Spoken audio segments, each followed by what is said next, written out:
Hey everyone, it's Griff. Thanks for joining me, watching me here. Justice is a fallacy. Last night it was hard for me to fall asleep, not stay asleep, but fall asleep because my mind was moving at a million miles per hour. And I thought to myself a lot about justice and fairness, equity, equality. All these things were on my mind last night, and it took a little bit to kind of focus on just trying to get some rest. So I apologize if I look like I'm deadbeat tired. I am tired, but not deadbeat. Anywho, justice is a fallacy. It's a fancy word smart people use to get good people to do bad things. That's how I feel about justice. How you define justice kind of is, it makes you who you are. Um, it's a big part of Western philosophy is the word justice, although that's the English translation for it, right? I have no idea what the Greek translation for it, and I don't know the Latin. I think I don't know the Latin. We'll leave it there. I don't know the Latin. Um, where I look for justice is introspective, and to be blunt and honest about it, I look for when I feel like that introspective is kind of needs a guide. I look for it in my Bible. Okay, so this is gonna get a little preachy here because Griff's gonna preach to you about what he thinks justice or fairness truly is. So thank you for your time. I'm gonna read Luke 15 11 through, I believe it's 31, maybe 32 here. Yeah, 31.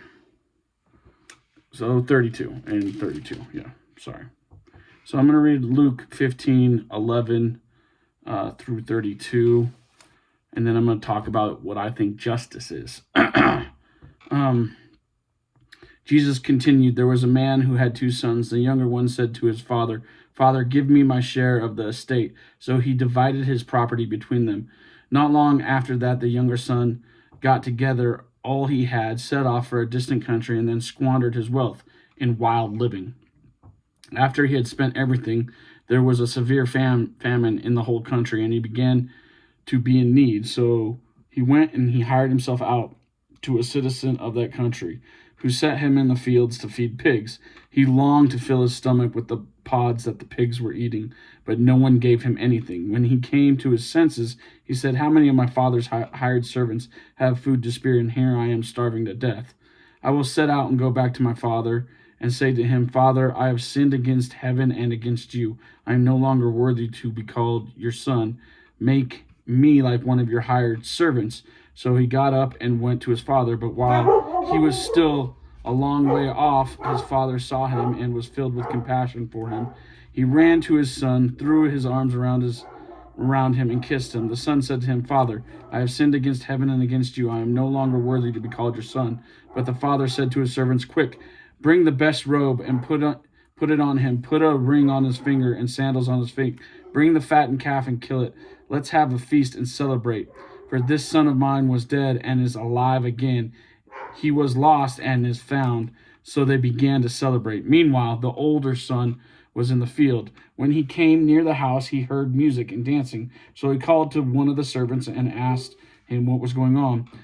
Your brother has come, he replied, and your father has killed the fattened calf because he has him back safe and sound. The older brother became angry and refused to go in. So his father went out and pleaded with him. But he answered his father, Look, all these years I have been slaving for you and never disobeyed your orders. Yet you never gave me even a young goat so I could celebrate with my friends. But when this son of yours who has squandered your property with prostitutes comes home, you kill a fattened calf for him. My son, the father said, you were always with me and everything I have is yours. But we had to celebrate and be glad because this brother of yours was dead and is alive again. He was lost and is found. Praise the holy word of Jesus in the Bible, Luke 15, 11 through 32. Beautiful piece of scripture there. If you know it, I'm pretty sure it's referred to as the prodigal son, or in this NIV, it's called the lost son. Same difference, semantics there, right? What do y'all think about that? Leave me a comment what you think about Luke 15:11-32, because maybe I can learn something from you. Let me just clarify. I don't think that justice exists. I think justice has always been a fancy word, a trick of a poetic trick used by smart people to get good people to do bad stuff. So if someone's telling you that you need to take some kind of action for this cause or the sake or the crusade of justice, be very cautious about what they're telling you to do. You can think about it, you can talk about it. Yeah, that's always allowed. You can read about it, you can definitely theorize about it. But when they say take this action because this will produce justice, be very, very cautious on that. Actions have consequences. So there you go. And what I truly think about that word, justice, is that it is a dilemma that is part of human life. All of us experience this at one point in time where we have a choice between forgiveness and vengeance. We all get hurt or what's the word, like victimized criminally. I don't know how to say it besides victimized. You know what I'm saying, right? Like we all suffer an injury of some sort throughout life. Maybe you're just, you're born in the 1% and the injury is your life. That's their problem. It's existential. It's silly. But we all suffer at some point at the hands of someone else, and we have a choice to either forgive that someone else or vengeance. What I try to ascribe to is that vengeance is the Lord's, and that if possible, I can forgive. And I actually do try this genuinely, and it is not easy. It's fucking hard, actually. A lot of people like to fake, like, oh, I'm so grace giving and so tolerant, but they're not. They're faking, posers most of the time. And then, there are the people who aren't just grace. They are just like, yeah, I don't care about giving grace or forgiveness. I'm just out to get mine. And vengeance, if you hurt me, I'm going to get vengeance one way or another, either through like a criminal justice system or like some other means like that. They are just 100% forgetting about forgiveness and only about choosing vengeance. At least they're honest. I'll give them that. But they are most of the time evil and predatory. So I'm talking about like sociopaths here, like real bad people. Most of the time, I think we as humans, all of us across the board, every ethnicity, every gender, whatever you want to call yourself, we want to forgive because it means that we don't have to go down this consequences of actions, life, alone. If we forgive, people will come back, and the reconciliation is truly what we want.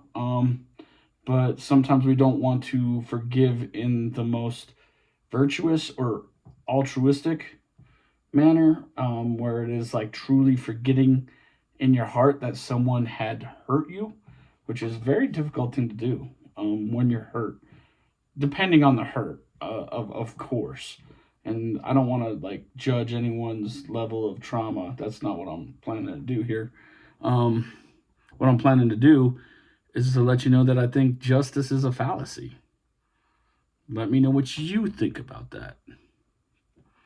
And I'm going to read some poetry and some other stuff to you here now, too, as well. Because if you don't know, I write poetry. I have a book available on Amazon. I'm working on my next zine, more poetry. Check out my super cool poet glasses. This is a poem that I've wrote and I've worked. It is about war. Sorry. My name's Griff. I'm a Marine. God, I went to war. Yeah. Okay. It's a war haiku. Young men fight and die. Young women collapse and cry. The wise wonder why. Right? That's war, bud. welcome to the war, haiku. And this is my book, Jack Mormon Joe. Thank you for all the support. I've read the back. It's on a YouTube video or a short here. So check that out. But I think I can want to read the introduction. And since I'm kind of doing a full-length video, appropriate. So I'm just going to read the introduction of my book. Thanks for paying attention. This book is not a biography or a memoir. It is a war story. The realistic scenes and scenarios these characters participate in are based on my lived experiences. War is foreign to the civilized mind. Its nature is not only offensive and obscene, but massively misunderstood. To define war, even one's own war experience, would take more time and intellect than I have. What follows is a real war story about the global war on terrorism in Iraq and its tragic costs and consequences. But it's not my story alone. When appropriate, I use a real name, but nearly all characters in this war story are based on a coalescence of real people with fictional names. This is not a memoir, but a hypothetical narrative of what my war story would be without the joy I have in Jesus. The other theme of this story is about forgiveness. Corporal Orville Herrera, who was killed in action a year after I was wounded, did forgive me for getting drunk on a checkpoint in Iraq and stealing a machine gun from his squad. I am not a Jack Mormon, but I did grow up in Sugar House, Utah, as a Catholic kid, and I did join the Marine Corps Infantry after 9/11. My dad always called me Joe, and he was a Jack Mormon, baptized in the Salt Lake Temple. Also, since I do have a mortar trifecta, and did return fire on a mosque/enemy mortar position in Iraq, I feel qualified to say this. Mortars are the best fire support for the infantry in the field. Artillery is better, and air support is best, but they both require much more coordination, along with political permission and administrative authority. Mortars can provide close indirect fire without the administrative authority needed for artillery or air support. Mortars can be carried with the infantry, living with and working alongside the boots on the ground. Mortars are better because they are not dependent on support that can be denied or restricted due to political or emotional reasons. This war story will painfully explain why that is obvious and that mortars are the best fire support for the infantry, as well as why the Marine Corps should never get rid of mortarmen. Please enjoy my war story. And that's the introduction of my book, Jack Mormon Joe. So next book is coming out later this year in the fall. Lots of big things going on. I can't really elaborate too much on what's going on right now. It's secret. Okay. But yeah, follow me, like, comment, share. Thank you for all the love and support. I truly do appreciate it. I hope everyone has a fabulous day. Everybody love everybody. Griff.